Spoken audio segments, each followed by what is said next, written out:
Okay, for all audience, we will start within a minute. We do hope that you can turn on your camera so we can see your handsome and your beautiful face. Okay, good morning. Assalamualaikum warahmatullahi wabarakatuh. How's everything going so far? It is morning time. It is Monday. Yes. So I believe everyone here is so enthusiastic to learn new things and gather more knowledge. The Honorable our speaker, Professor Dr. Muhammad bin Mahmud Bakri, our lecturers, and our dear students. I am Hesti and I will be moderating this session. Our speaker is here already. Unfortunately, our Dean, Professor Samsudin, is unable to join the lecture as he's attending the inauguration of top management in our university. He feels so sorry and he wishes the best for this lecture. Okay, without further ado, let me introduce our speaker. He's here with us now. Professor Dr. Mahmud Bakri graduated with bachelor degree in pharmacy from University Kebangsaan Malaysia, and then he pursued his education, taking master in clinical pharmacy from University Science of Malaysia, and Doctor of Philosophy majoring in medicine and therapeutics from University of Glasgow, Scotland, UK. His research and education expertise include pharmaceutical care, clinical pharmacy practice, clinical pharmacokinetics, pharmacogenomics, treatment optimization through enhancement of medication adherence. He's also a pioneer in clinical pharmacy simulation education and training in Malaysia. In 2017, he received Anugerah Akademik Negara or National Academic Award for teaching excellence in health sciences. And in this year, in 2024, he's awarded an Outstanding Pharmacist Award from Malaysian Pharmacy Society. He has published more than 100 articles in high-impact journals related to his expertise, and he has delivered more than 60 invited talk as the keynote plenary and invited speaker in local and international conference. Okay, today he's with us now and he will give his talk on pharmaceutical care, transformational change ahead. So Professor, you have about 1 hour to give your talk, and after that we will have question and answer sessions. Okay, Assalamualaikum and good morning, everybody. Thank you, Hesti, for the kind introductions. Salam hormat kepada semua. So I will deliver my sharing session. This is not really lecture. It is not really to teach people. It's rather to share. And if you think some of the idea is a good idea, then you can take it up. To make it as a research project or to perform certain interventions in your setting. So the topic that I will deliver for this morning is regarding pharmaceutical care, transformational change ahead. Wait, I try to share my slides here.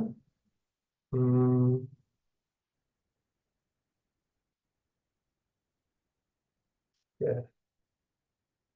Okay. So I think you should be able to see my slides now, Yes, right? That's Okay. right. So I'm from University Kebangsaan Malaysia, the National University of Malaysia. So I think everybody may have some ideas about UKM. We are positioned at 136 in QS ranking, the world ranking.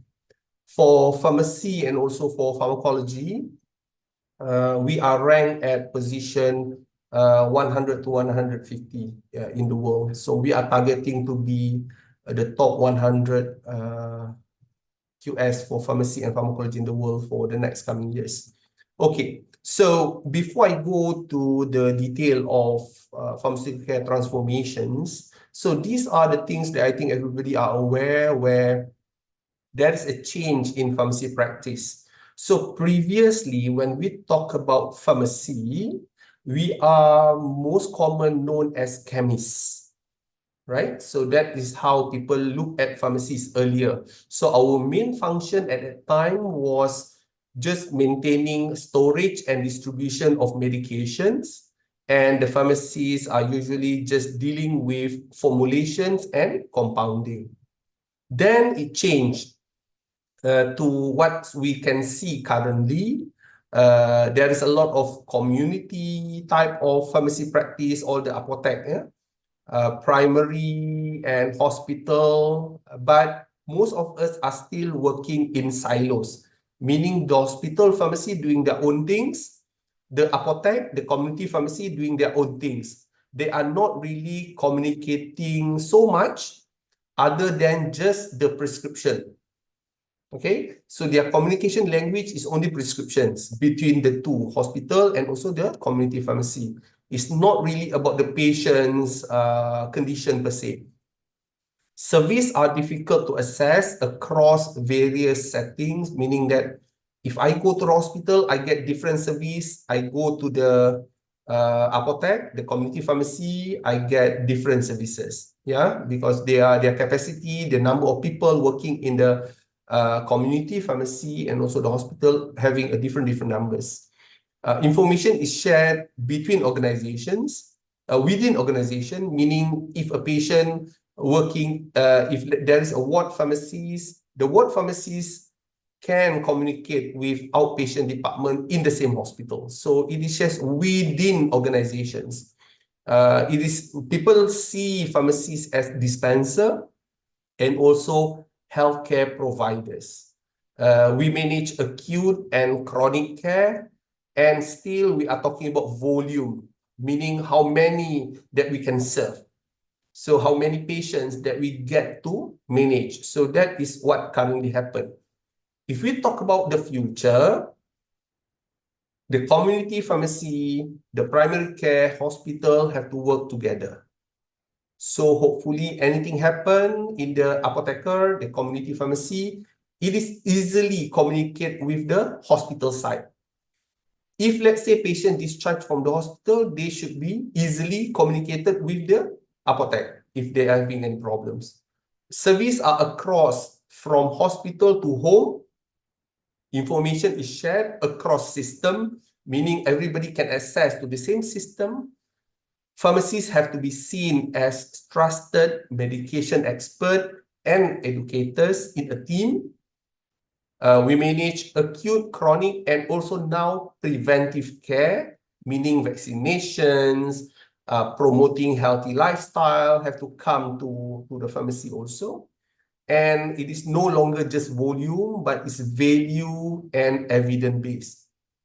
When we talk about value, we have to talk more of sustainability, equality, that kind of things as a practice. So that's are the possible changes that may come in the next coming years. Okay, so before I go in depth about what are things that we do to do the changes, so we have to look and understand a little bit about pharmaceutical care.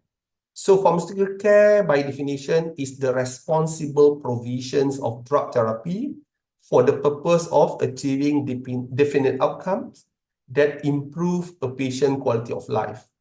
So to achieve the definite outcome, this one, the outcome and also quality of life.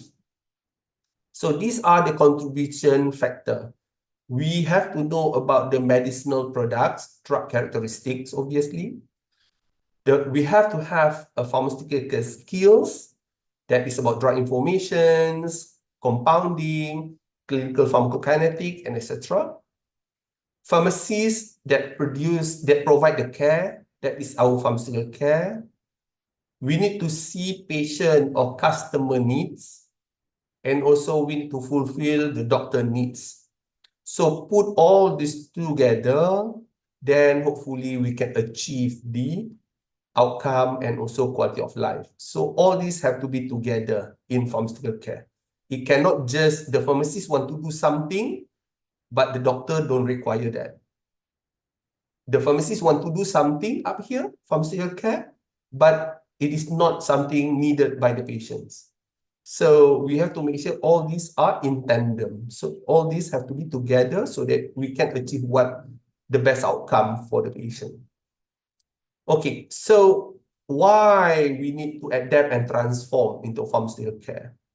The first one is population demographic have changed. Nowadays, we are talking about aging populations. There is a lot more geriatric patient in the future.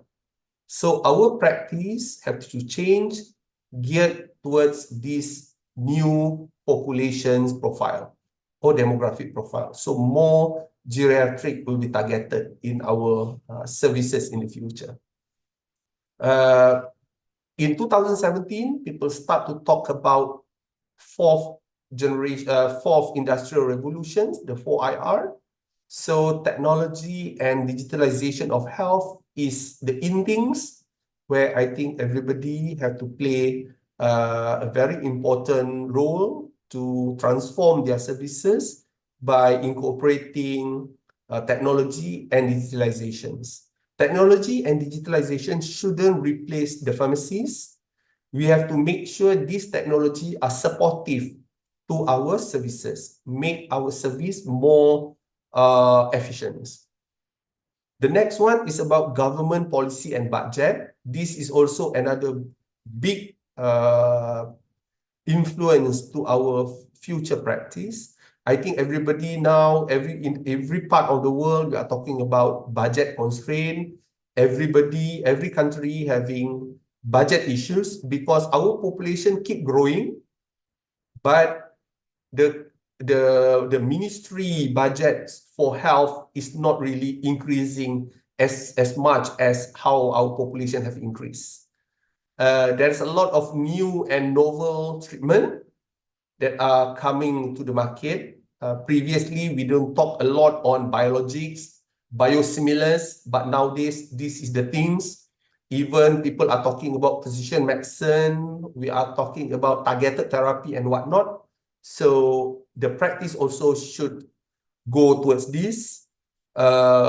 People are talking about precision medicine. So I think about pharmacogenetic and whatnot is also should be the priority in pharmaceutical care.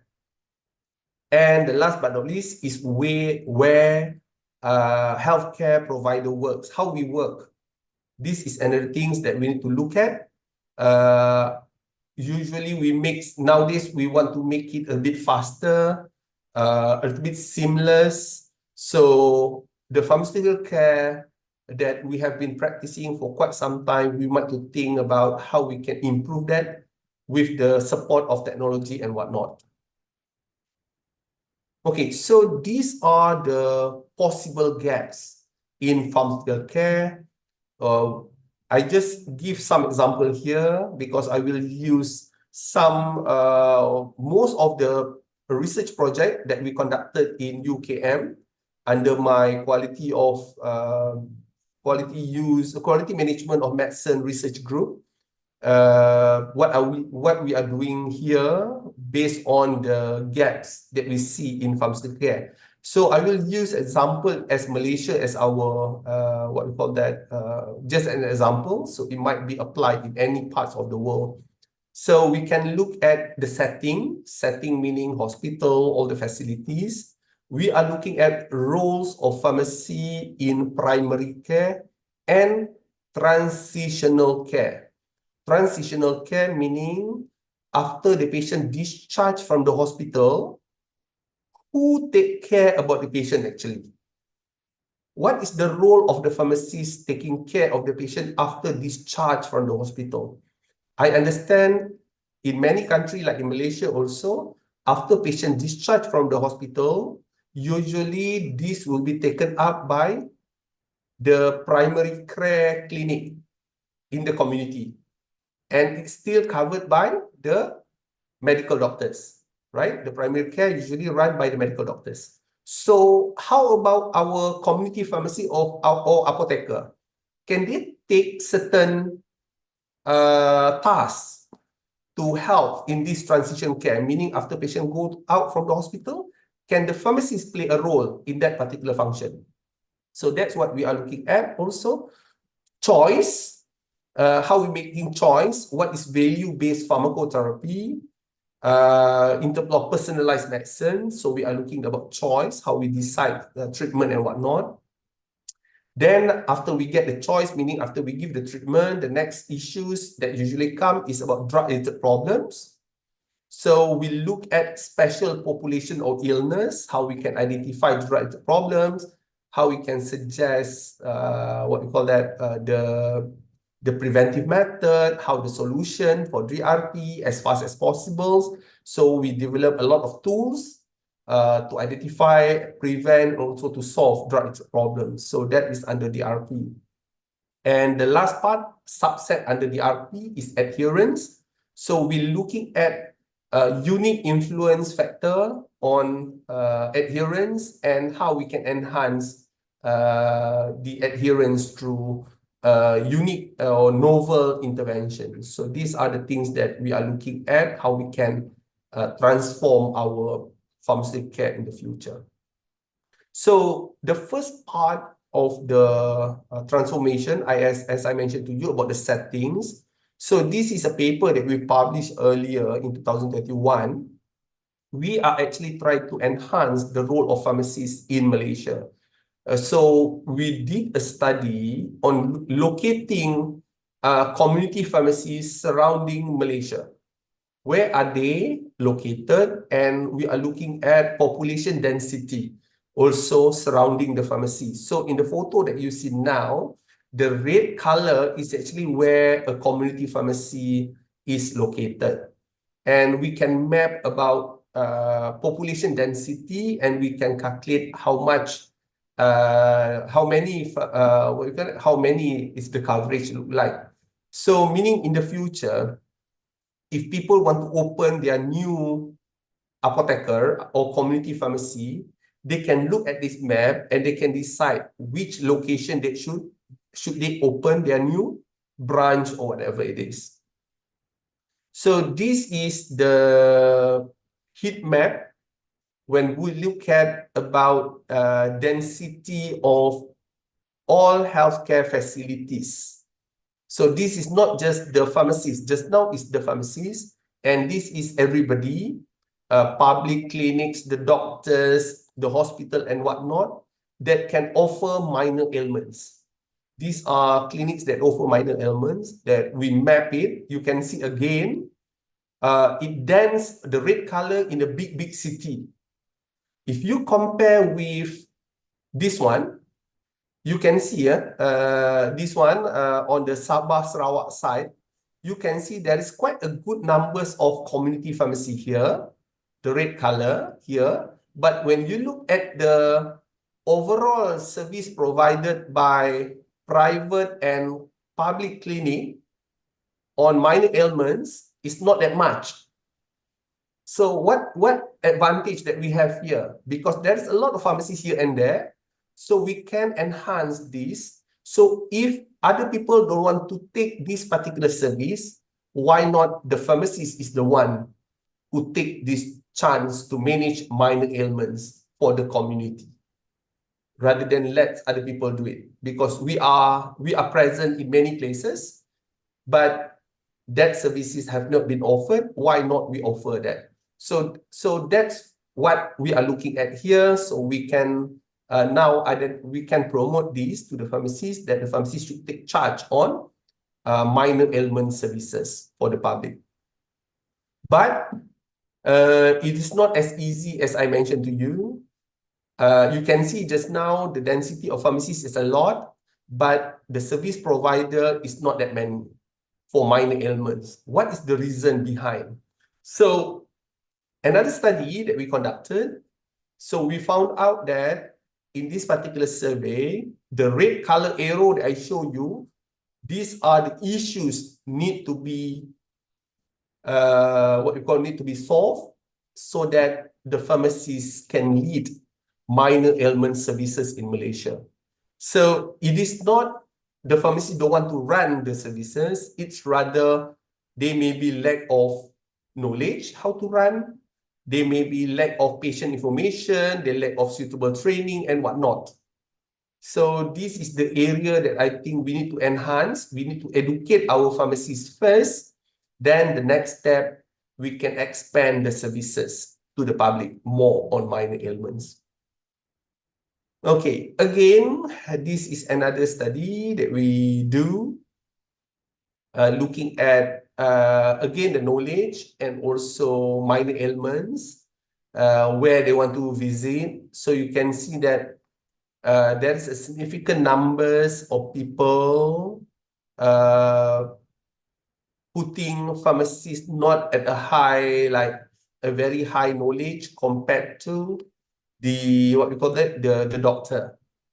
So this is another issues with the public. We can see the public also have not yet understand what is the capacity or what is the strength of the pharmacist. So meaning that we are not just need to educate the pharmacists, but we also have to educate the public what are the things that the pharmacists can offer, what are the knowledge that the pharmacists have. So this is another things from this particular study that we identified. So that's about extending our services into of settings that I think we need to explore under what we call that, what you call the first stage, or the transition, the transformation part of community pharmacy that we require. So it is not just managing prescriptions that come in, but it's more than that, meaning that we have to educate the patient. Minor ailments can be managed by the pharmacist. So don't just every single disease or simple condition, you have to crowd the doctor clinics. Yeah. So the next part, as I mentioned to you, is about transition and continuity of care. This is after discharge. What are the things that the pharmacist should do? At this moment, nothing much, actually. After discharge, usually patient will just come to you bringing their prescription on chronic medicine, on chronic treatment. So that's what they come to the apothec or the community pharmacy. I think the pharmacists can do more than that. So role of hospital pharmacists and community pharmacy, is the community pharmacy ready to take this challenge? So this is the things that we are talking about. After patient discharge, can the community pharmacy help the primary healthcare centers? Meaning the apotheker, can they take charge of certain services that conducted by the primary clinics? So this is a study been done to see what are the transition of care and what happened. So the red circle H is hospital, the red circle C is the community. So this is upon discharge, when the patient discharge at the hospital. So at discharge, what are the things that people do? So they have what they call it as coach program. This is pharmaceutical consultations. Yeah, so you can see in the graph, earlier when patient discharge, at discharge in the hospital without pharmacist consultation, there's a lot of hospitalization, right? This is the things. There's a lot of this one percentage of patient with an unplanned hospitalization. So you can see these overall. This is the things. They are unplanned hospitalization. They come in. Okay, what happened after there is a coaching, meaning that there is a pharmacist interventions in the, this is the coaching, meaning at discharge, pharmacists do consultations. So when pharmacists do consultation, you can see the numbers of hospitalization, re-hospitalization increasing. See this? It going up. So what does it mean? Does it mean that with the pharmacist present at consultations, at here, meaning we consult, more patient becoming bad. So the figure shows as such, right? Correct? Right. So it's look like after the pharmacist consultation, more patient come to the hospital because this is percentage of patient with an unplanned re-hospitalization, meaning more coming to the hospital after pharmacist consultations. Does it true it is because of the drugs? If you compare in terms of what we call that, in terms of the average between the graph, not much difference, right? Not much difference. Only that why patient come more to the hospital, because when we teach the patient prior to discharge, the patient learn more about the signs and symptoms of side effect and whatnot. So they are able to identify more drug-related problems.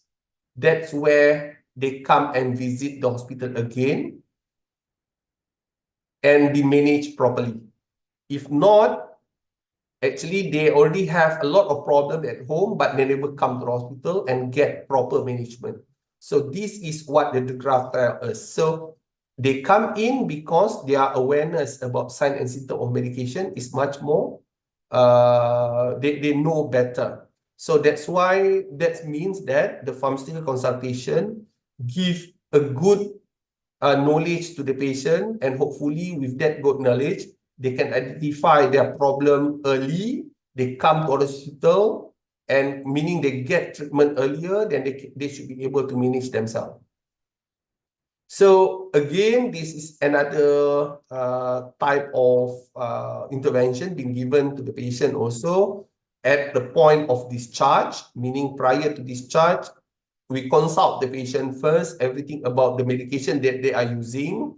So this is the models at discharge. For example, here, bedside medication delivery with counseling, meaning like in Malaysia also nowadays, before patient discharge, we have in-ward discharge counseling for the patients. So we educate the patient, all that in the ward prior to discharge. So you can see the different in terms of free from readmission. So the SOC is the old methods, and the one that are currently with what we call that, with the pharmacist intervention, you can see the numbers of patient readmission in this case becoming reduced in the ED, right? Because of we managed to identify earlier the problem, and the patient also been advised what are things that they need to do to get to solve their problem as early as possible. So meaning there is a positive impact of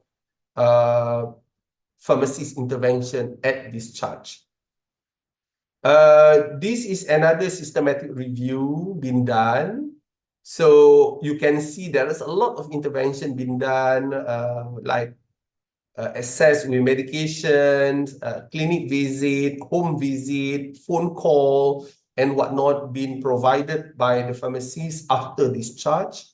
And what the paper conclude is pharmacists play a crucial role by promoting medication adherence and providing effective medication reconciliations. But this systematic review find out that they did not identify any pharmacist intervention to be most effective in improving continuity of care. So basically, if you look at all this intervention, some intervention happen at the discharge, some intervention happen in the community pharmacy. Okay, so it's a mixture. But the systematic review don't identify any intervention that are most effective. So the question is, when you read at these conclusions, it sounds like whatever the pharmacist is doing is useless, right? When you read at this, they mention they did not identify any pharmacy intervention to be most effective in improving continuity of care. But in actual fact, actually, if you read the paper carefully, the sentence here, most effective in improving, meaning that they are not able to identify what is the best intervention. Okay, that's what they mean. All the intervention have shown positive impact, but they are not able to identify which intervention is the best. That's what it means. Meaning, we as a pharmacist, we can contribute a lot in continuing of care or transition care, where we should be able to deliver the discharge counseling, actually, and also continue monitoring the patient at the community levels. So this is one part that I think we need to play a role for the future. Okay, next talking about value of care. Cost of healthcare, I think, keep increasing year by year. It's not becoming cheap, everything becoming expensive. So you can see the expenditure in Malaysia from 2006 up to now, the numbers keep growing, keep growing, keep growing, keep growing. It's not going down, it's going up year by year. So becoming very, very expensive. So making decision about cost is very, very important. So I think as a pharmacist, to do pharmaceutical care, cost effectiveness is very, very important in making our decisions. So we need to see, these are example of price of medication in Malaysia. I'm not sure the price of medication in Malaysia how. I'm not sure it is cheaper, it is expensive, I'm not sure. But this is the price in Malaysia. For example, for statin, Atovice is about 65 cents to 1 ringgit and whatnot. The most expensive one is rosuvastatin. So the question is, what is the amount of dose to achieve similar effects? What are the other costs related to handling of the medications, cost to manage side effects, and cost to manage disease complications?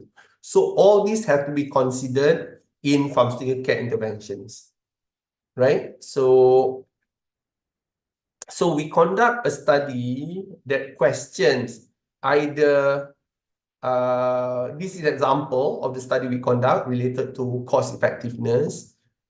Is it beneficial to give everybody biphosphonate for osteoporosis? So that is the question that we are asking in this particular research project. So basically, if you look at this particular data, in terms of biphosphonate and other treatment, the amount of money that we require to manage a patient's biphosphonate is about 27,000 ringgit. Yeah, this is about a year cost. Other treatment, other choice is about 17. So that is about 10,000 ringgit different per patient. So there is a lot of money. So we have to make sure that when we want to spend or to give biphosphonate, this really benefit the patient to the maximum. Yeah. So we run a value-based pharmacotherapy assessment, looking at all the absolute risk reduction, incremental cost effectiveness ratio. So we can see that there is only two parameters that is very, very important in terms of biphosphonate and also glucocorticoid-induced osteoporosis, that is age more than 60 years old and previous fracture, meaning that if the patient has these two characters, this is the patient that will use biphosphonate, the expensive one. If they don't have this character, our management will go to other treatment that are cheaper. So that's how we decide based on pharmacoeconomic examples in terms of our pharmaceutical care. So this is another things that I think pharmacists should play important role to do this pharmacoeconomic analysis and try to what we call that, try to assimilate or try to apply this information to the clinical practice. So that is very, very important in the future of pharmaceutical care. As I mentioned to you, one of the issue is government budget is keep reducing. So you need to look for a better implementation to reduce this kind of issues. Then we go to personalized medicine. So I think everybody knows about personalized medicine. You try to give the best ever medication that are most appropriate to uniqueness of the patient, right? How unique is your patient? That is the medication that you think you give and the patient will respond the optimal way, but not showing you almost zero side effect or adverse effects. Okay, so that's what we are doing in personalized medicine. So one of the main part of personalized medicine is genetic analysis or pharmacogenetics. So what we do in UKM, for example, the earlier project that we have is on, we are trying to look at, can we predict renal diseases with genetic things? Why we want to predict renal diseases? Because, you know, renal issues can influence a lot of your drug choice, because most of your drugs are eliminated from the kidney. So if your kidney is having problems, your choice of drugs can be limited. So for that reason, we put certain genetic markers. Either we can determine who will develop renal problem or not. So you can see here the cytochrome 3A5 polymorphism. If the patient has a mutation of star 3, they are significantly predict the occurrence of CKD progressions. Okay, so if you have this particular genetic profile, if you have CKD, this might worsen the patient renal function much faster. So if we can identify this early, so we can do a lot of intervention, and we have to be very careful about our drug selection for these patients. Again, we do another study on better biomarkers for EGFR, again on the kidney function, because similarly, as I mentioned to you, most of the treatment of most of the drugs that we use require creatinine clearance, EGFR and whatnot. So that's where we are targeting. Actually, in this particular projects, we are looking at a different biomarkers that can be better than serum creatinine. So these are cystatin C. So we are trying to look how good is cystatin C in what you call that, in predicting the renal function, the GFR. So you can see on the first graph, we look at several equations. Either this equation can determine the what you call that, the renal function or not. So basically, it's look for this is example here on vancomycin. You can see that the serum cystatin C biomarkers show no different if you use whatever equations, right? Meaning that the prediction using cystatin C is much more stable compared to if you compare with this side, the B side. The B is using creatinine. Creatinine have various equations that we can use. So we try to check what is the equation. So we see that if you use serum creatinine, it has positive bias in predicting renal function compared to cystatin C that are more stable. So that's what we identify here in this particular project, meaning that it's look like cystatin C will be a better choice to predict our renal function compared to cystatin C. Then we analyze again, is this cystatin C concentration in the blood is something stable? Will it change by certain genetics? So that is the question. So when we analyze, we found out that certain genetics, especially on the what we call that the genes that are producing the cystatin C, if they are mutated, they can change the cystatin C concentration. So now, just now, remember the first graph I showed you, I mentioned cystatin C is more stable. But the second study that we do, it shows that genetic factor can influence cystatin C concentrations. So what we do with this?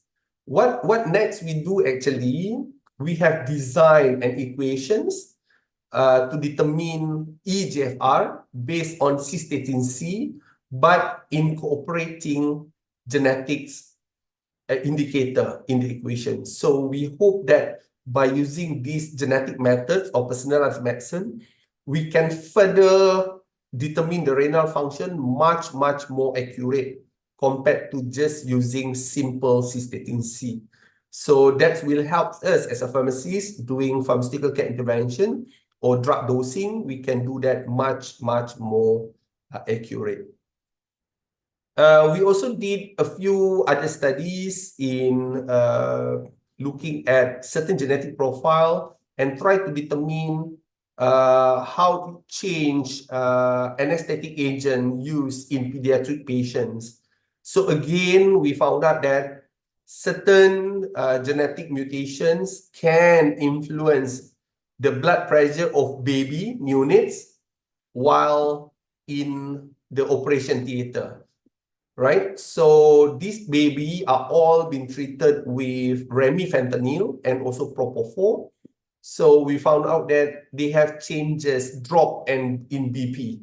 So with certain genetic profiles. So this helped the pharmacists to determine or the anesthesiologists, maybe if the patient having these particular genetic mutations, the dose of remifentanil and propofol can be reduced a little bit so that the side effect of the drugs while doing the surgery can be reduced in terms of the adverse events. So that's what we found out in this particular study. We also run, this is a very earlier paper that I did, is that we try to use genetics to predict dosage regimen. So this is for anti-epileptic drugs for carbamazepine. So in reality, if we treat carbamazepine, if we treat patient with carbamazepine, usually we start with 400 milligrams per day dose. Then we wait about 3 months, 6 months. The patient come to the clinic again asking, are you having any seizure, any epilepsy or not? If the patient have epilepsy again, you top up the dose becoming 800 milligram per day. And then let the patient discharge. After 3 months, 6 months, the patient come again to the hospital. You ask again, are you having epilepsy? Still yes, you plus another 400. So go back, ding dong, ding dong, ding dong, ding dong. Some of the patients receive up to 1,600 milligrams. Then the seizure stop. So from zero, from the starting point where the patient receive the medication until they're stable, so sometimes it takes almost 2 years, right? It takes 2 years. So within these 2 years, many things can happen. Patient can get seizure badly, and they may involve in accident, fall, and whatnot. So we think at how we can reduce this duration. Can we have certain way to determine who will receive the highest dose? Meaning that at the first day they come in, if we can determine, straight away we give that 1,600 milligrams. We don't have to slowly ding dong the patient, you know, go back, come, go back, come, go back. It's a try and error things. So with this, we managed to develop an equation. We managed to identify the way how we can identify, we can put certain information, genetic parameters here then we will know when on the first day we meet the patient, we will know this patient will require higher dose or lower dose of carbamazepine. Only that the prediction have limitations in terms of accuracy. So at this moment, the equation can only predict about 40% accuracy. So there's a lot more need to be done to make sure it is more accurate, up to more than 80%. Okay, so that's about personalized medicine, meaning that in the future, this is another area in pharmaceutical care. As a pharmacist, we need to be get ready, meaning the pharmacists have to really know about pharmacogenetics, how to manipulate genetics, how to use genetics to choose best drugs for the patient. Even in the UK, in the European countries, they now have what we call, when they go to the community pharmacy, they can ask to test their genetic so that when next time patient come, if they want to buy, let's say, NSAID, painkiller, so you can choose the best painkiller based on that genetic profile for the patients at the community pharmacy setting. Yeah, so that's what's happening in the world now. So I think we need to think about how we can change on that in the future. But it is a costly experiment, it's a costly event, it's costly service, but it will come slowly to the practice. Next is about drug-related problems. So we are settled with giving the patient medication, but after giving the patient medication, obviously the patient can develop drug-related problems, right? So drug-related problems brings the patient to the hospital about 3 to 41%, yeah, hospitalizations. And up to 70% of these drug-related problems are preventable, meaning that we should be able to manage that, right? So basically, if you look, our challenge is there is a lot of new molecular entity. So a newer molecular entity, new drugs, we don't have any clue about what is the drug-related problems that they can bring, right? Because they are new, we are not sure what are the new drug-related problems that they can give us. So you can see the orange color, there's a lot of new chemicals. So new chemicals may also come with new problems. Another data here you can see is that this one is a very straightforward information. The more age that you have, more elderly, more age, more if you're increasing in age, the number of medication that you took also will be increasing, because usually people have multiple illnesses, taking multiple medication and whatnot, so they come with more drug-related problems. Okay. So in this particular study, we are looking at understanding unique DRP profile. So I think this is another things that a pharmacist can look at. There is a lot of diseases that are unique that the pharmacist can be an expert on. For example, here we are looking at pulmonary hypertension. It sounds familiar, but most of the pharmacists not sure what is it, right? Hypertension, everybody knows. But when we talk about pulmonary hypertension, yes, people have heard about that. But how to manage them, this is a bit gray area or gray knowledge to the pharmacist. So we are looking at this area. We try to find out what are the things that usually the big problems that this patient experience. So we do a profile on this actually, just to get an understanding about the unique DRP in these specific populations. And here is the what we call network diagram to show us what is the most important issues of DRPs in pulmonary hypertension patients. So usually these are the things that are most concerned. So meaning that with this information, when the patient comes into the hospital, the pharmacist already know what to target. Clear cut. We straight away look for this, because these are the main issues that usually the patient is having. Okay, so another thing is we also develop effective tools to identify and prevent DRP. So this is another thing that I think as a pharmacist we need to be prepared, or we need to improve in the future. We cannot just take other people tools and whatnot. Some tools may not be appropriate for our populations. Yeah. Usually we just take the Westerner tools, the orang putih, right? The orang putih do this, we say, oh, it's very good, we use that. But the orang putih have a different culture. They eat differently. So they might not practice similar things to us. So that's why we do our own study, looking at how we can assess adherence using our own data, using our own specific information. So I think everybody are aware about Morisky scale for adherence, but in Malaysia nowadays we don't use Morisky anymore. Everybody are using MyMat 12. So this is a local developed tools to assess adherence for our Malaysian patients. So this is our design. So it shows a very good what we call that, discriminations.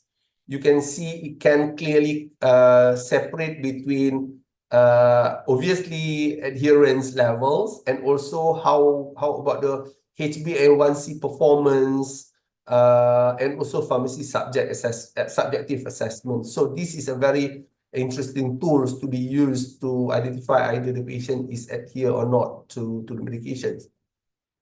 Another things that I think pharmacists should be aware in the future is that at this moment, whenever we do things, we still targeting the large populations. Sometimes we forgotten about the minorities. How many of us really concerned about medication use among the blind patients? Right? Try to imagine you are in your apothec, your community pharmacy. If a blind patient come to you taking their medication, what are the things that we do for this patient, the blind patients? Anything extra that we do? Or we still give them the same medication similar to normal people? So that is the question that we need to ask ourselves. So I think when we want to do changes in pharmaceutical care, in the future, when we talk about sustainability, one big part of sustainability will be equity. When we talk about equality and equity, meaning that everybody has been treated or assessed to the same medication, similar medication information at the same pace, meaning same materials. You know, meaning whatever the normal people receive, the blind people should also receive more or less similar informations on their interpretations, meaning that you expect the normal patient should be able to read the label, medication labels. The blind people also should be able to read their medication label or get the information for the medication label in whatever way. So we did a study earlier. This is quite a popular paper, been cited quite a lot. We are looking at all the different issues related to blind people or visual impaired people, how they manage their medication. So this is another area that I think pharmacists should be looking at for the future. So again, this is from the same paper, from the same study, looking at how which one they are having difficulty to use. You can see liquid is the most difficult. Try to imagine how the blind people take their cough mixture. Ubat batuk, how orang-orang buta minum ubat batuk mereka. Cuba bayang, you nanti kita balik rumah, tutup mata, cuba ambil ubat batuk masing-masing di rumah. Bagaimana? How? If we having problem, do you think the blind don't have the problems? So what we do on that? So I think these small things make a big difference in terms of equity and access to medicines. Yeah. So we need to do something on this. Okay, so that is about directed problems. There are more. I just highlight a few. Another part, as I mentioned to you, regarding this should be the last part, is regarding medication adherence. Okay, so there's a lot of study being done. Our side also do a lot. You can see the percentage of people that are non-adhere to medication is very high, up to almost 69%. You can see on Alzheimer's disease up to 69%. So non-adherence is big issues. So if we don't manage adherence, it worsening the condition, increase comorbidity diseases, increase healthcare costs, and also can cause death to the patients. So this is the big issues of non-adherence.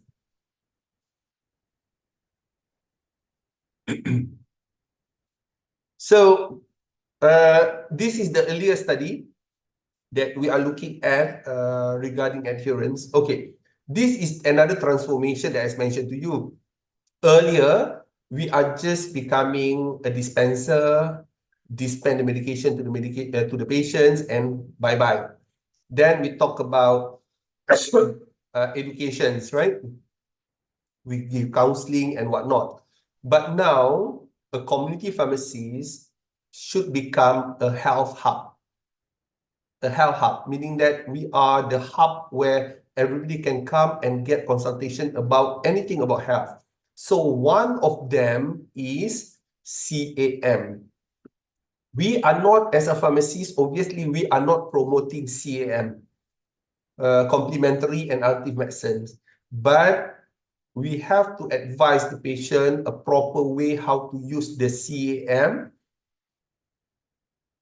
tally to the modern medication that we give to the patients.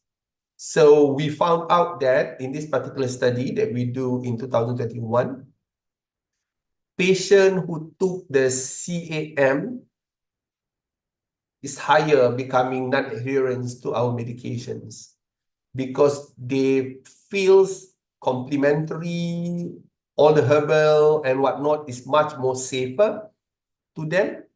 So they stop taking their hospital medicine, they replace this with herbs and whatnot, right? So that is a big issue. If you be very careful, I'm not sure about in Indonesia, how much herbal products really undergo clinical trials. Most we know about this herbal based on traditional use. But how many of these products really undergo clinical trials looking at the outcome? So that's the issues. Is it really effective for everybody? Or how many in the population? So this is the problem with CAM. I'm not saying it is not good, but we have to have very strong evidence before we can suggest for the patient to use all this CAM. Because you can see the use of CAM making the patient non-adherence to modern medicine, especially on epilepsy patients. Again, similarly, we found out with stroke patients. This is another paper we published 2022. In stroke patient in the world also similarly, we are having problems with the use of CAM and also adherence. Similarly, another paper in 2018, we published on CKD and using CAM. There's a lot of people using CAM in CKD where they stop taking their hospital medicine, just using the CAM. This is an issue. So this is the things that I think we need to be changing our role in the future, not just about dispensing our modern medicine, but we have to be advocacy, doing a lot of advocacy about how to properly use all this CAM, complementary, how it is the do and don'ts with modern medicine and whatnot. So this is another element that I think is very, very important. Another things about non-adherence that we see in the population is changes in population demographic. This is an example of study that we did in 2021. So earlier, when we talk about thalassemia patient, usually they are younger age. Yeah, because they are not able to survive after the age of 18. So usually they are children at that time.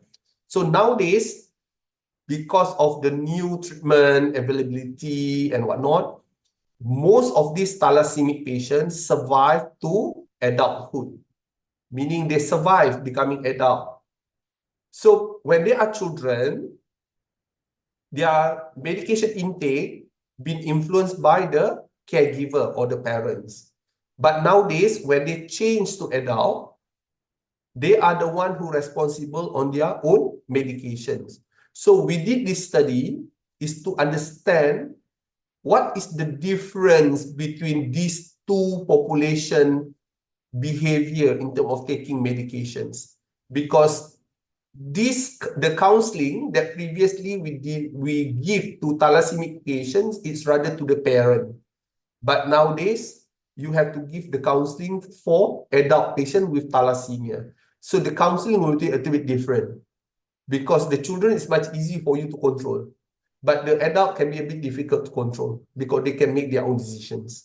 So this is where we learn about what are the barriers and what is the facilitator that can contribute to adherence levels in adult thalassemic patients. So that's what we do this kind of study because we want to change the practice from children pediatric thalassemia to adult thalassemia. So that's where I think we need to look at all these changes. As I mentioned earlier, remember about the population changes. So your practice also have to change based on the changes of the populations. Another things that is very unique, I think, with us in the Asian region that the European don't have is about changes in norm. Previously, like in Malaysia also previously, religiosity is not really that people don't take religiosity as that serious, but nowadays religiosity is something very, very serious. Halal product is very serious kind of thing. So all these have to be considered. So what we did in this particular study, we published in 2021, is we are looking at can religiosity, culture, and spiritual influence the intake of antihypertensive medications. So by surprise, we found out that religiosity play a very important role, especially for Muslim people. If you look carefully here, it's quite surprising. Religiosity heal, resisting misconception have negative impact, negative sign on our medication adherence. What does it mean? It's quite surprised that in this particular study, if you read the paper, some patients don't take their medication just because they mention that God give me this disease, so it is okay. I take the medication or I don't take the medication, it's okay because God want me to have the disease. So they are okay not taking the medication or taking the medication. So what we do now is, remember, we always educate the patient, right, about medication intake. But now the content of medication education, we have to put in some advice on religiosity, some factual Muslim type of information we have to give to the Muslim patients. We have to correct their perceptions, right? Because dalam Quran katakan whatever disease pun kita kena cuba cari penawar. Kan? Jadi kita kena guna konsep. It is not tawakal because I'm having the disease, so I will die with this. But what you want to do with your health, with the penawar. So this is the penawar. The medication that we give is the penawar. So you need to explain to them. Because sometimes they took the penawar is something very safe. When we talk about drugs, for them it's a poison. If drugs. So they take it differently. They don't take it as penawar. So that's why we need to educate carefully. You have to mention this. Sometimes we talk about medication, they think it's drugs, but Yes, it is drug, but it is not really the dangerous drug. It is not like heroin, cocaine, and whatnot. Sometimes they misunderstand these kind of things. So that's where the education have to change. So meaning your counseling way also have to get some input about religiosity, counseling a little bit, you know. So that's where you need to transform your education sections. So another project that we do with this one, this is quite a big study we did earlier under tuberculosis. This is another things in Malaysia. Several years ago, we are target to be zero tuberculosis, but now the numbers is keep going up because of resistance, right? So because of that reasons, we do a study to see what is the main reason why tuberculosis going up. So we found out that most of this TB, the treatment is about 6 months, 4 to 6 month treatment. So people don't want to wait for this 4 to 6 months. So they just get the treatment for several months. That's it. After that, bye-bye. They lost from treatment. So we are looking at, we do this study to identify who will be having treatment interruption. Who are these people who will run from the treatment? So we identify this early. We make sure we have all the contacts of the patients so that if we lose them, we will still be able to track them. So we should be able to identify. So these are the things that I put in red color. For us, this is the marker where this is the group of patients that may have what we call that treatment interruptions. Male gender, not working, they are smoking or are taking alcohol intake, or anybody having adverse effect within the 2 weeks of treatment. After 2 weeks treatment, if they get adverse effect, usually of the anti-TB, they don't want to continue the treatment and they just run away from the hospital.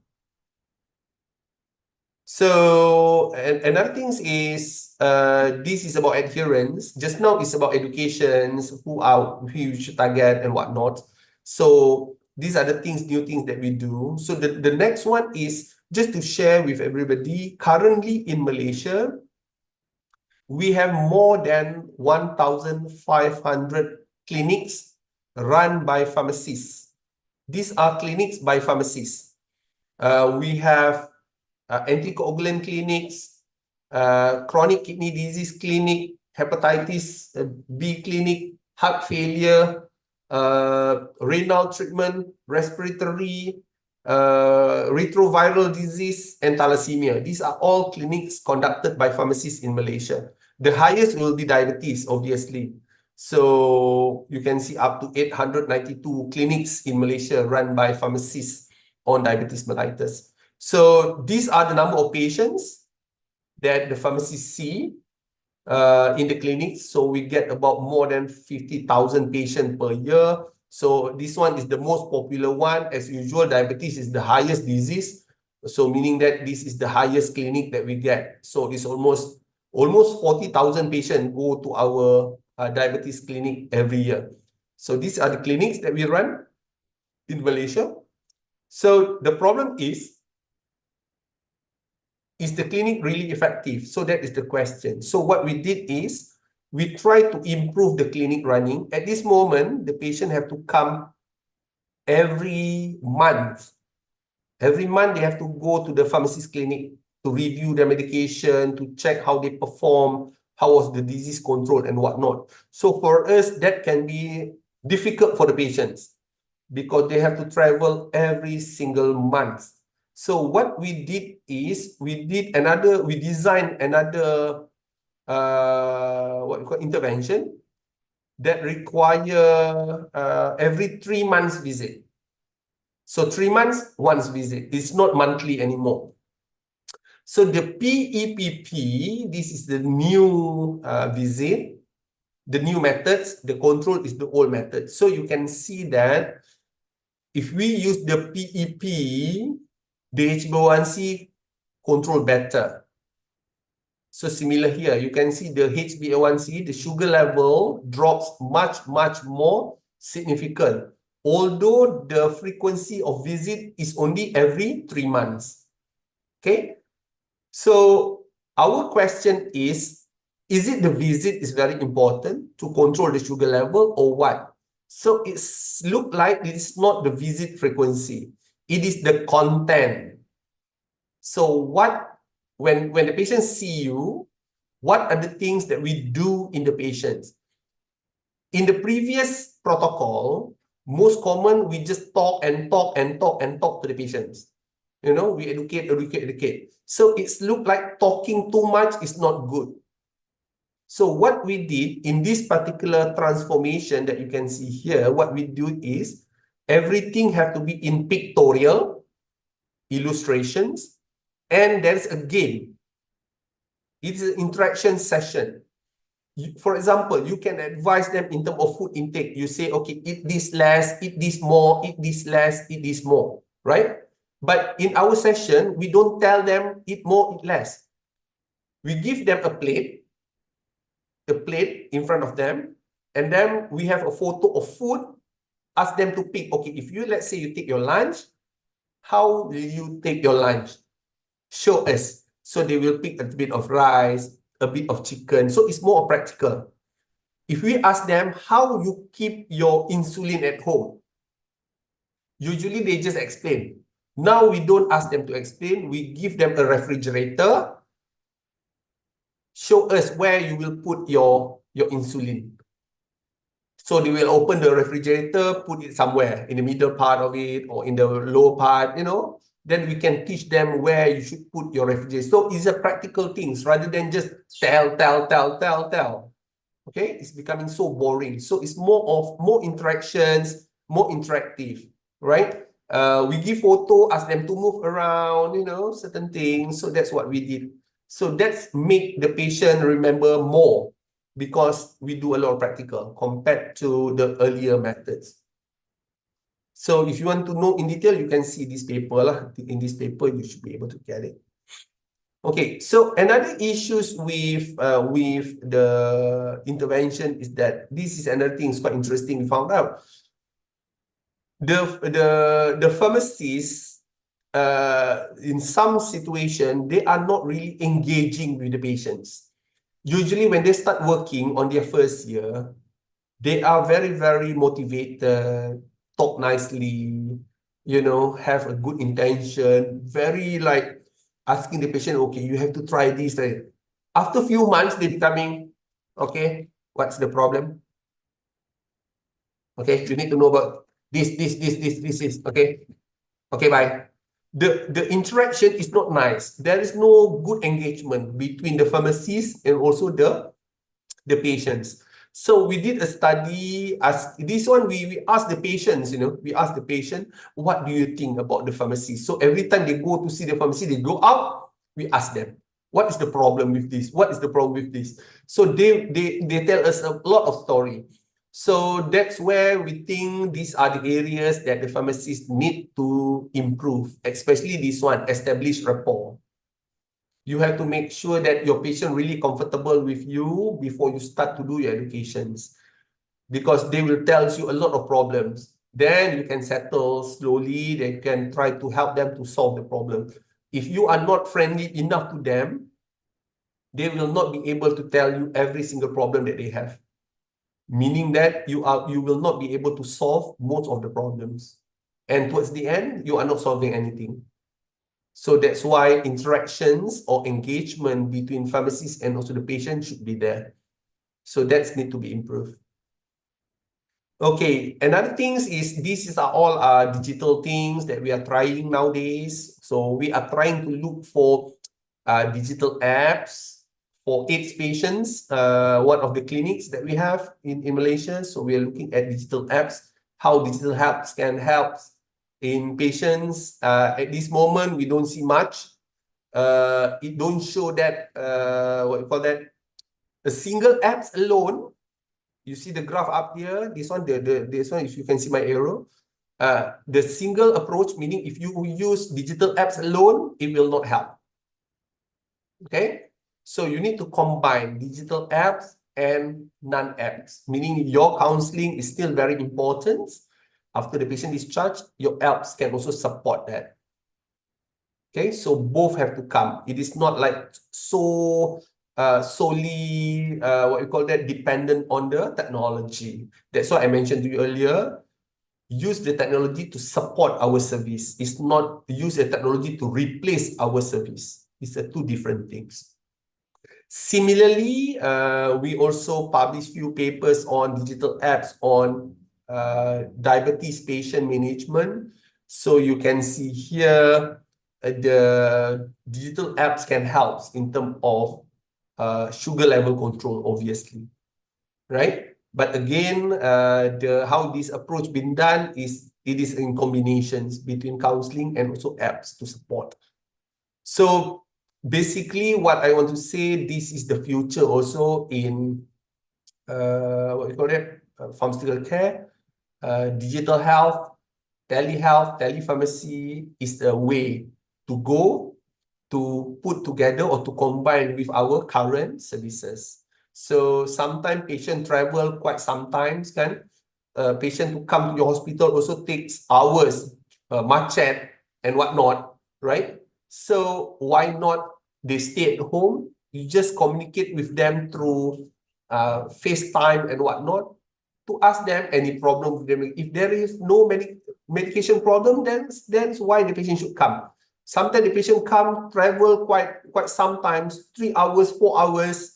But when they see the doctor, they see the pharmacist, they just talk about 10 minutes. Then bye-bye.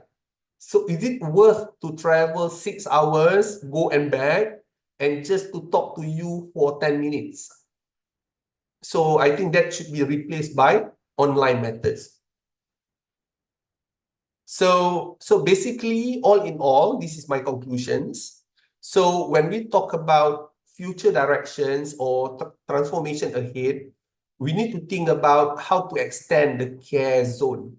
Meaning that just now I mentioned to you, the hospital have their own service, the apothec have their own service, but how to link between these two?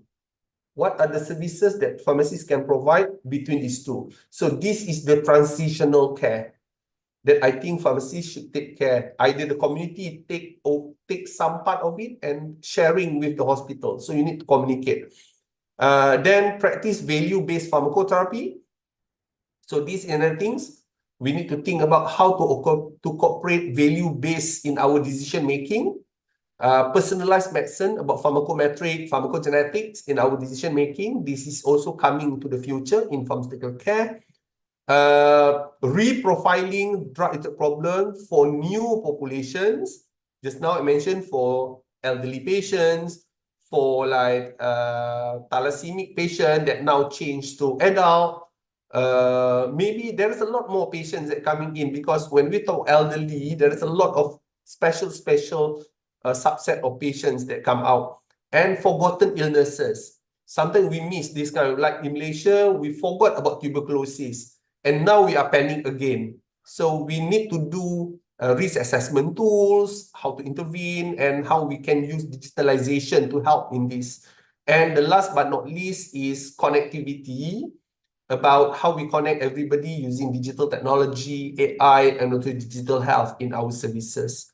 So that is the overall transformation that I think will happen in pharmaceutical care in the future. So that's all. Thank you, Dr. ST and everybody for your kind attention. Okay, thank you for sharing your insightful talk on pharmaceutical care. Okay, I would like to invite students, lecturers to ask some questions. You may raise your hand and open your mic. Anyone?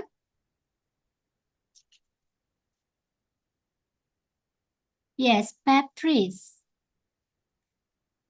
Okay, thank you, ma'am, and good afternoon, Prof. Makmur Bakri. Thank you for your interesting lecture. I want to ask you some questions that very relate to the reality. So, before I next to the school apotheker, I've been internship in one hospital in my country, and I've been in BPJS unit. So BPJS is the program from the government for required the health for the people.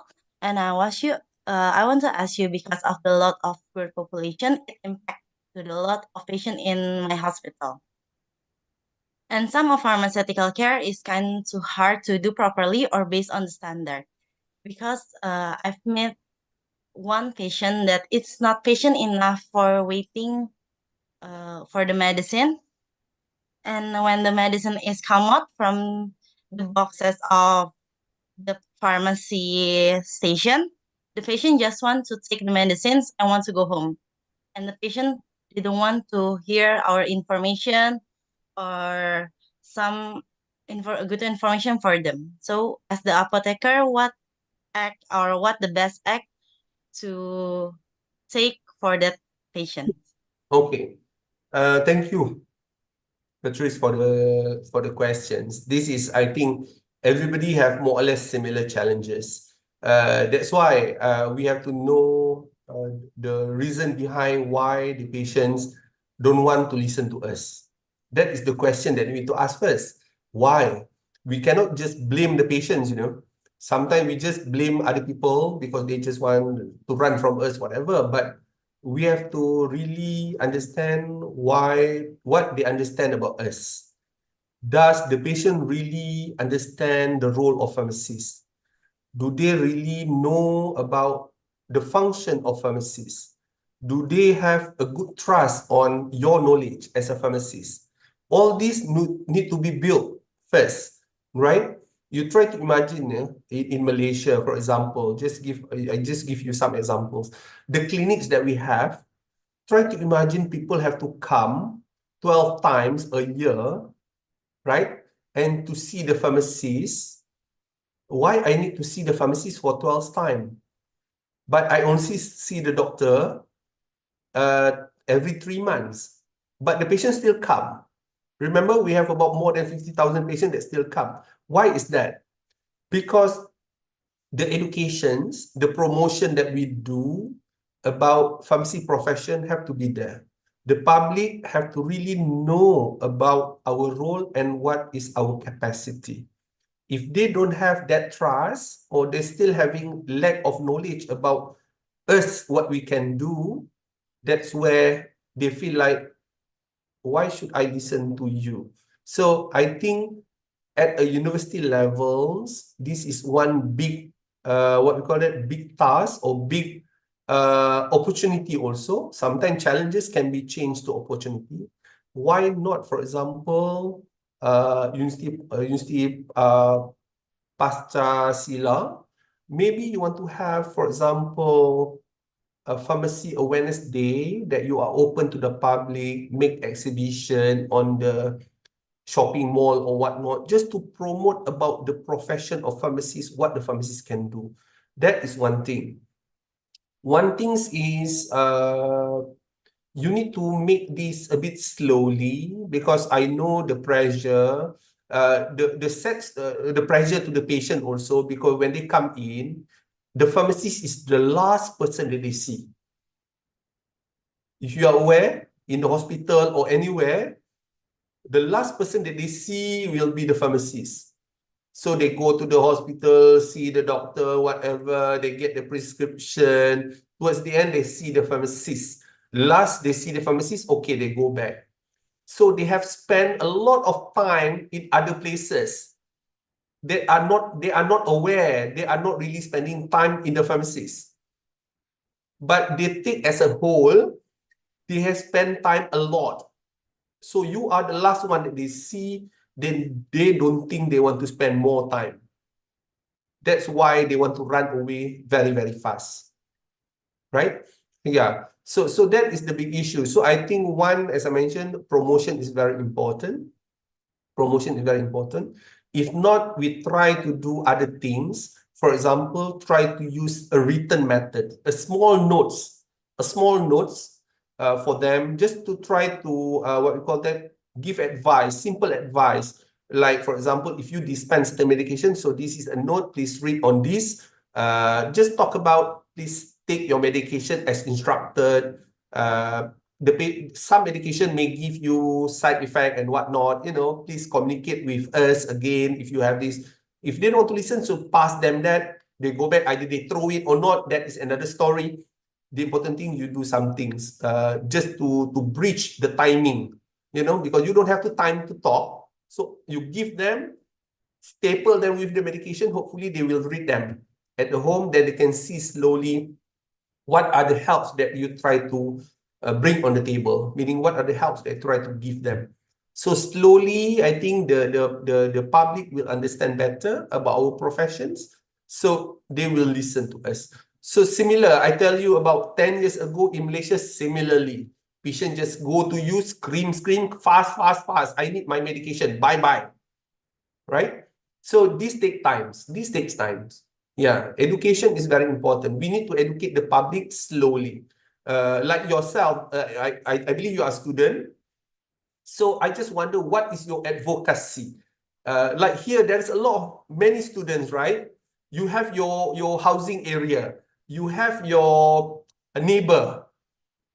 As a pharmacy student, have you educate your neighbor, your family members, your auntie about what you can help them as a pharmacist? I think if you start small, after 10 years, it will propagate. Many people will really understand and value pharmacists. So that's my comment or my recommendations. Okay, thank you. Another question, please. Prof. Yep. Finesse. Go ahead, Finesse. Excuse me, is my voice audible? Yep. Yes, you can hear it. Thank you, ma'am. Prof. Makmur Bakri, I really thank for your presentation and your materials. It is so interesting to me as the student of the apothecary in University of Pancasila. However, I'm quite interested in some spectrum that we need to have drugs to inclusive to everyone. We using some maybe epigenomics or something to make a dose perfect and exactly for some racial and some gender. However, in Indonesia, we know that Indonesia has multiracial, multi-ethnicity that over 100 types. That are our talents to having some survey how we can make doses perfect to everyone. Okay. Since in the Malaysia, I know that it's at least three, if I not mistaken. There are from the Pribumi, the Malaysia one, and also the Indian and the Chinese one. Maybe in your perspective, how we can survey out and make some decision to make the drugs is perfect for every doses and in the inclusive ethnicity. Thank you. Okay, great questions. Okay, if you look carefully in terms of how we design the protocol for precision medicine, do you notice that in my presentation, I never mentioned about race or ethnicity? Nothing, right? So that's how we design our interventions. So we never include that as our priority, because when we have a small variety of ethnicity and whatnot, usually when you do the analysis to do the modeling, it becoming insignificant, because statistically it will not count that small too many parameters. So there is a lot of main parameters that seldom change with ethnicity so much. Even you don't see that much different in terms of like Malaysia. There is a clear cut between Malay, Chinese, and Indian, right? There is a clear cut. But within Malay, there is a small ethnic also, like Indonesia. We have Jawa people from Jawa also with us. Some are a bit Thailand side, Malay Thailand, and whatnot. Some also from Minangkabau, also Malay here. So we don't count that. When we analyze, we don't. We put them as together. Even we lump them, put together the Chinese, Malay, and Indian. We analyze segment by segment to see is there any different or not, right? Usually, we don't see much different in terms of ethnicity for Asian populations, not much. There is slightly different, but when we talk about contribution to dose adjustment, it's not much different. Okay, so that's where I don't think when we do prediction, it doesn't mean that race have to be the key point for the precision medicine. So if you know there is a problem on that, so try not to choose that. Although it might disturb your accuracy, at least you can do certain things. You know, although it's not, let's say, the dosing might be different by 10% due to these ethnicity problems, right? 10%. So is that 10% different really significant in clinical practice? That is the question. For example, if you talk about dose of, let's say we talk about dose of metoprolol, right? Dose of metoprolol. We give metoprolol at 25 milligram, 50 milligrams, 100 milligrams, 150 milligrams, 200 milligrams. So that is the dosing that we have. Because that is in the tablet. You cannot do anything about that, right? Because the tablet is like that. So between 25 milligrams to 50 milligrams, that is also more than 10% different, right? So with that ethnicity problem, that only 10% disturb your accuracy of dosing, it will be diluted due to the dosage form that we have. So that consideration, we don't care so much. So that's why we don't worry about sometimes the small things. I think we have to take a whole picture. We take the main big element first. For example, gender, clear cut. Male, female, clear cut. So that should be part of the prediction. Because regardless of your ethnicity, there is a male, there is a female. Right? So body weight will be put in. Genetics mutation. Genetic mutation also, as I mentioned, seldom differ if you are not really different so much. For example, if you are Malay in Indonesia, but yet you are a different, you are Sundanese ke, I tak tahulah, I'm not sure about the ethnicity in Indonesia, quite long kan. So mungkin Javanese and whatnot. At least they are still under the level of Malay lining. The genetic will be more or less similar.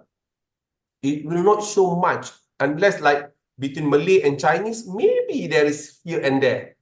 But that genetic differences might not occur in that particular target genes. The mutation might not have any difference between these two races.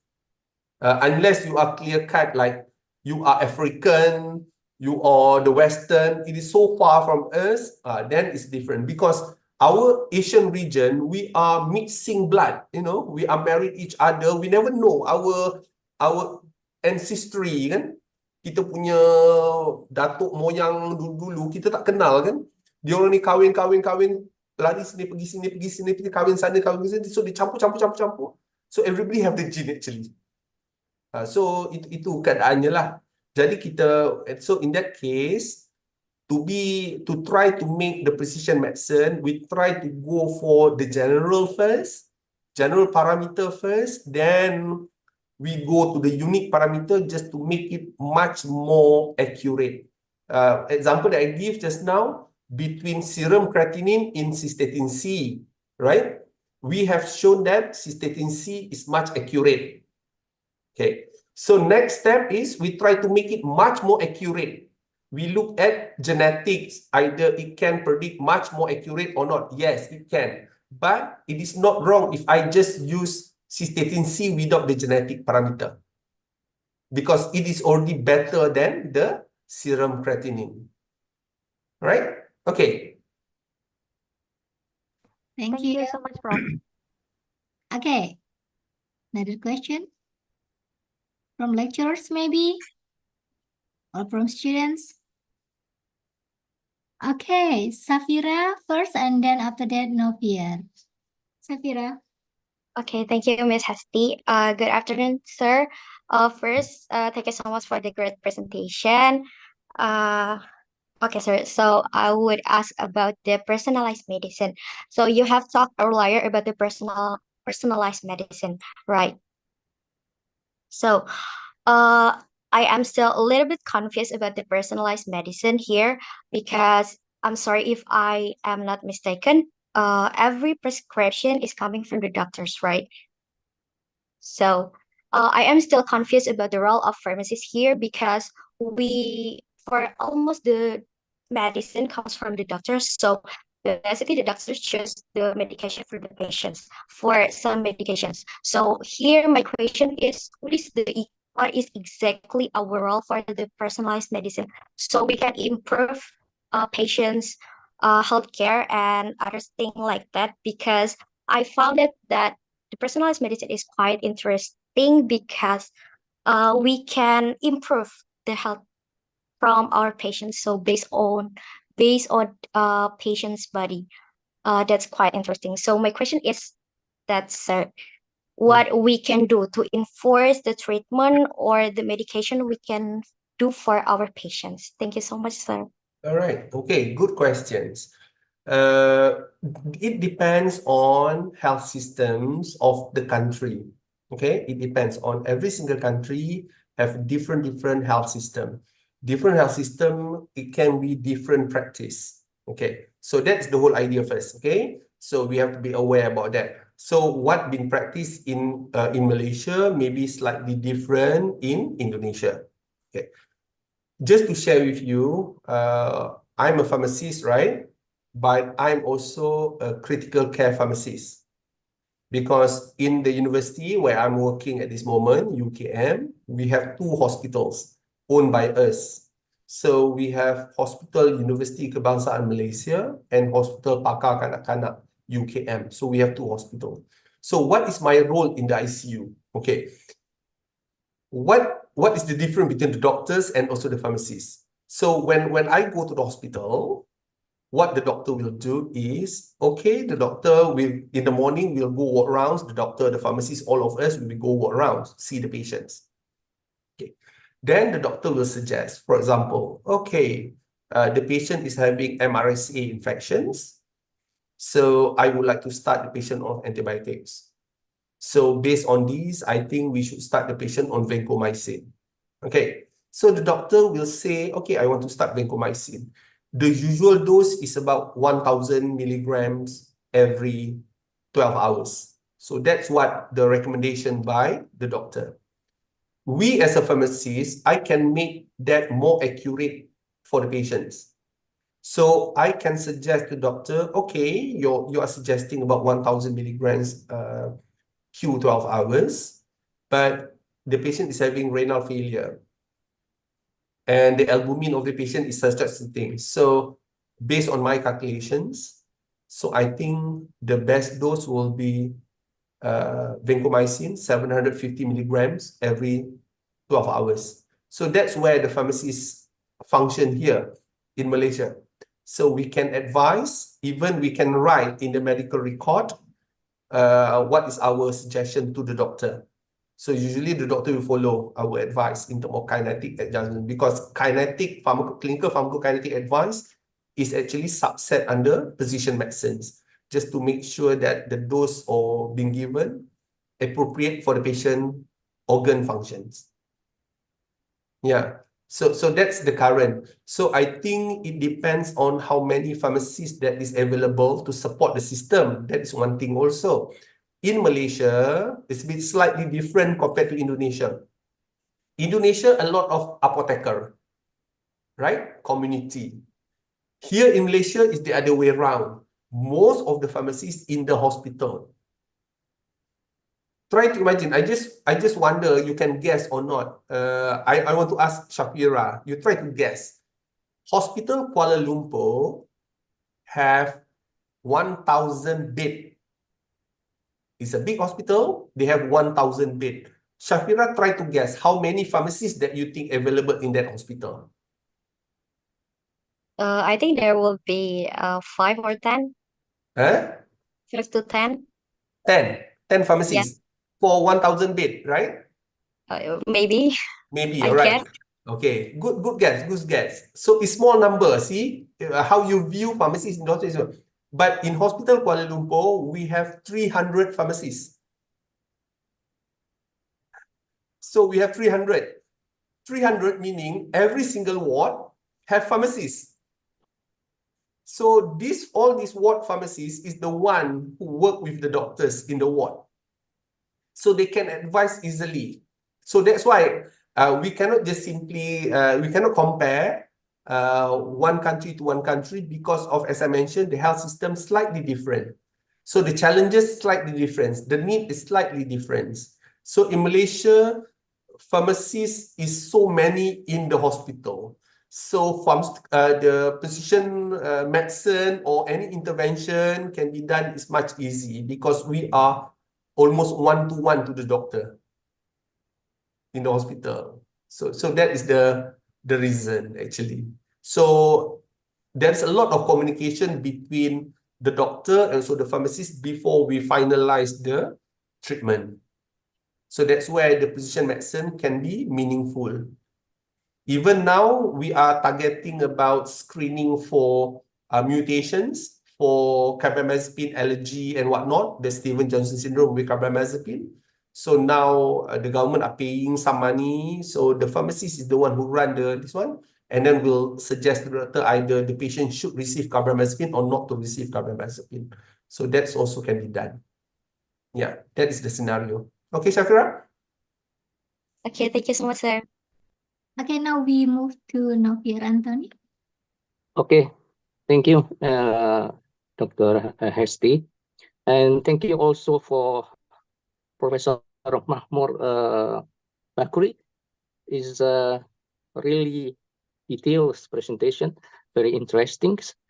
And my question is, as you know, there's a lot of patients from Indonesia go to abroad to take medicals, let's say for treatments or some things. The most of patients in Indonesia, let's say, go to the Penangs, then take medicines.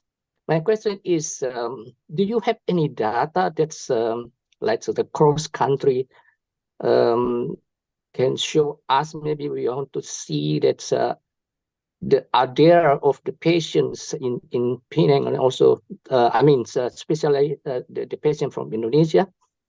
So, and then link it to the digital social media. Do you think that it just can be used for the cross-country patients? Then it is easy for us to take the data or something like that. Thank you, Professor. Okay, thank you.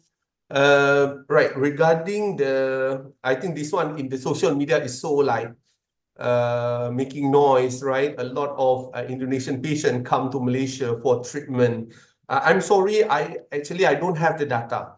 Why is that? Because most of the patient actually goes to private hospital in Penang, some are in Malacca and whatnot. So that is the reason. I cannot have the data at this moment. I don't have the data because they are owned by private entity, meaning private hospital. Usually they don't share their patient data to anybody's. So I don't have the data actually. So the main reason why they go to Penang or Malacca is rather the access. I think the access because there is a direct flight to Penang, whatnot. That's why that is the main ones. There is a lot more hospital in Kuala Lumpur that I think offer more or less similar facilities, but the one at Kuala Lumpur is much costly because of the facility. The Kuala Lumpur rental is much more expensive, obviously. So the service can be expensive compared to the other places. But again, I don't have the data. Regarding the social media that you're asking, this one is about what just now you mentioned, the social media things? No, I mean, let's say there are some non-adhere the patients check drugs. So maybe because the patient was back to Indonesia, so how to treat this patient to back to the adhere to take the medicine? Can we use the social media, let's say like this? Okay. Using social media to do public advocacy, you can do. But it is very, very general. It cannot be very specific because patient needs can be very unique. Because we need to evaluate patient needs first. Because every single intervention, every single education or advocacy will depends on patient needs. Because we need to ask what is the problem with the patient that the patient develop any drugs problem or non-adherence issues.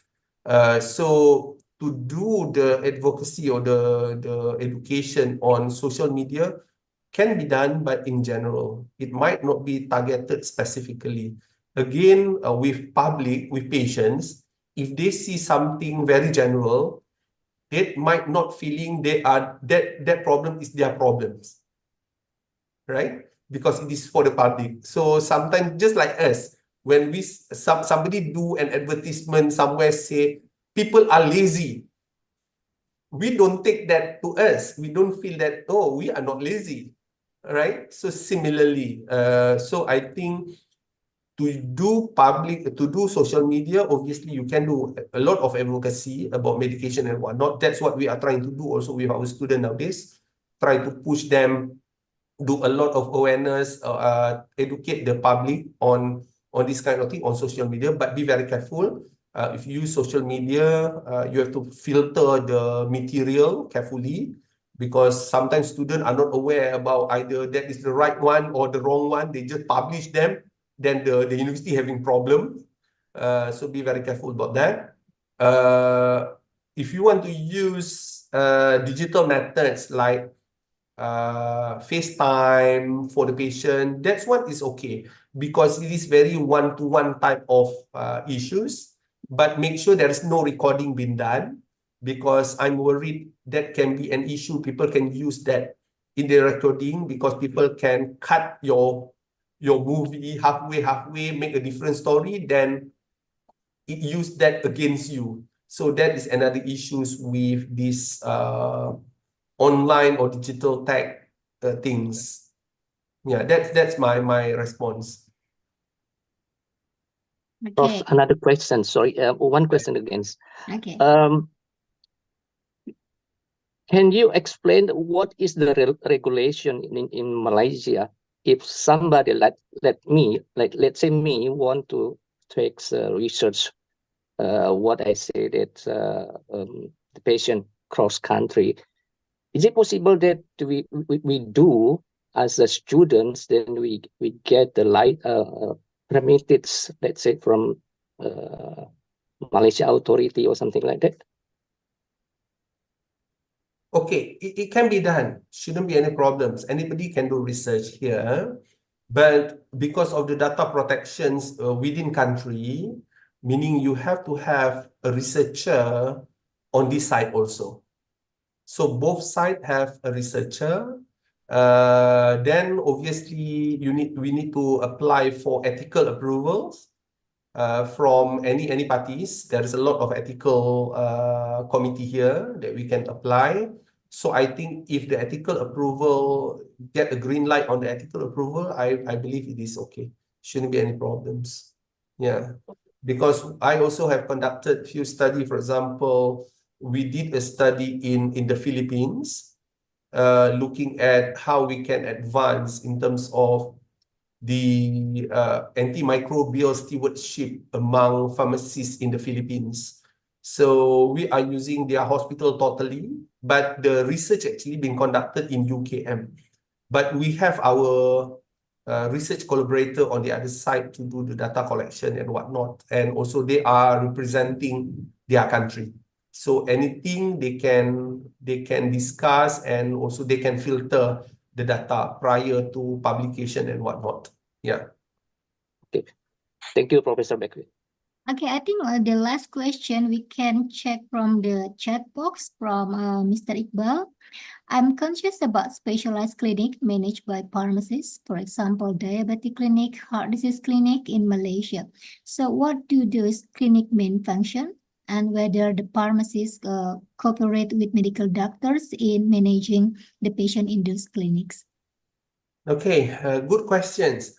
Actually, all the clinics are in collaborations with the doctors' clinics.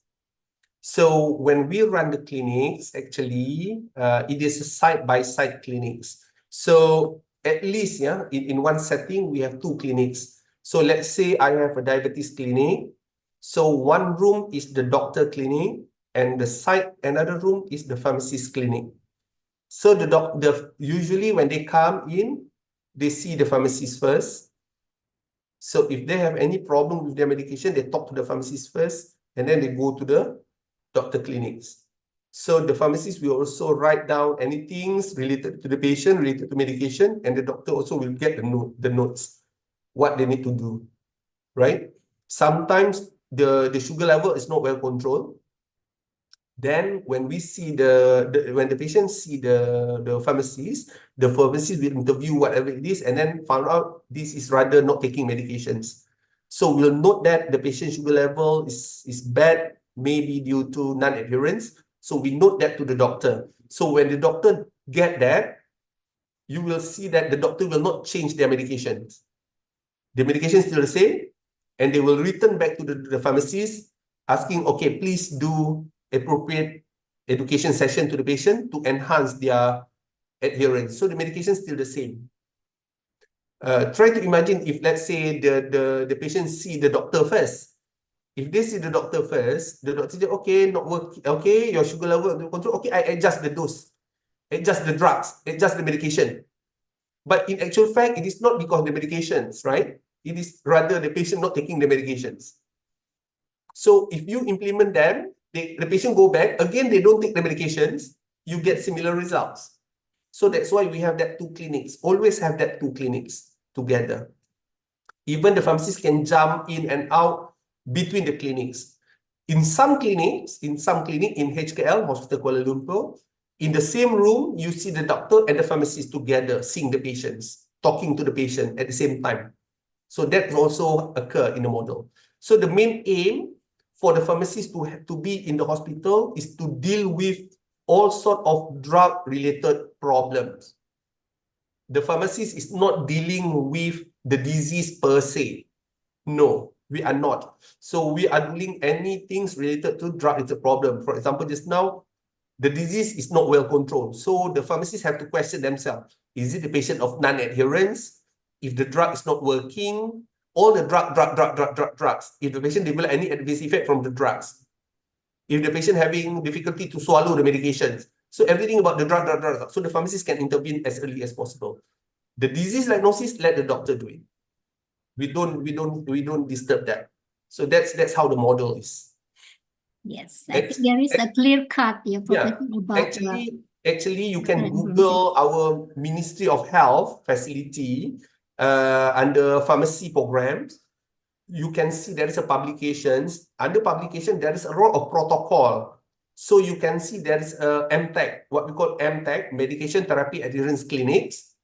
There's a lot, diabetes and whatnot. Inside there, the name of the doctor also there, and we already draw what is the process. So the doctor do what, the pharmacist doing what. So the doctor also know what is their function. So it's a clear cut who doing what and doing not things, the do and don'ts, everything is inside there. So everybody are clear. So shouldn't be any issues. Okay, thank you so much. We are approaching the closing sessions. We do appreciate your time, your expertise for sharing this mind-opening talk with our lecturers and our students. And from the committee, we would like to present the certificate on behalf of Fakultas Farmasi Universitas Pancasila.